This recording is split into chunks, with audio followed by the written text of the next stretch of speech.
చంద్రబాబు అవగాహన రాహిత్యం వల్లే పోలవరం ప్రాజెక్టు నిర్మాణం ఆలస్యమైందని మాజీ మంత్రి అంబటి రాంబాబు విమర్శించారు.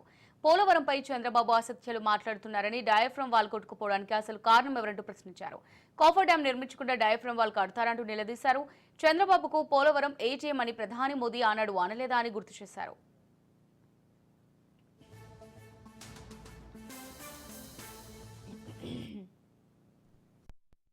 మంత్రిగా ఆ ప్రాజెక్ట్ లో ఏం జరిగిందో నేను 2.5 సంవత్సరాల పాటు ప్రత్యక్షంగా చూశాను. ఇంతకు ముందు జరిగినటువంటి విషయాలను కూడా సమగ్రంగా తెలుసుకున్నాను. మళ్ళీ ఇప్పుడు జరుగుతున్న విషయాలను కూడా తెలుసుకునే ప్రయత్నం చేస్తున్నాను. ఇక్కడ విషయం ఏంటంటే 2014-19 వరకు రాత్రి పగులు పనిచేశారంట. ఎక్కడ రాత్రి పగులు పనిచేశారు అసలు మీరు?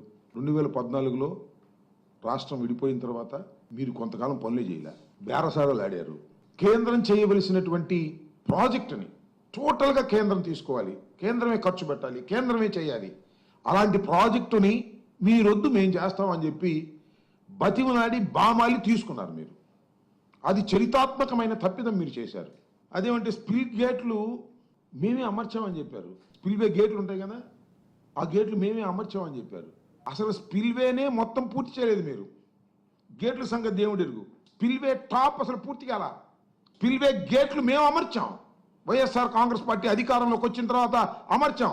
కానీ చంద్రబాబు నాయుడు గారు ఏంటంటే స్పిల్వే కొద్దిగా పైకి లేవగానే పెద్ద రేకు తీసుకొచ్చి అక్కడ పెట్టి భజన చేశారు.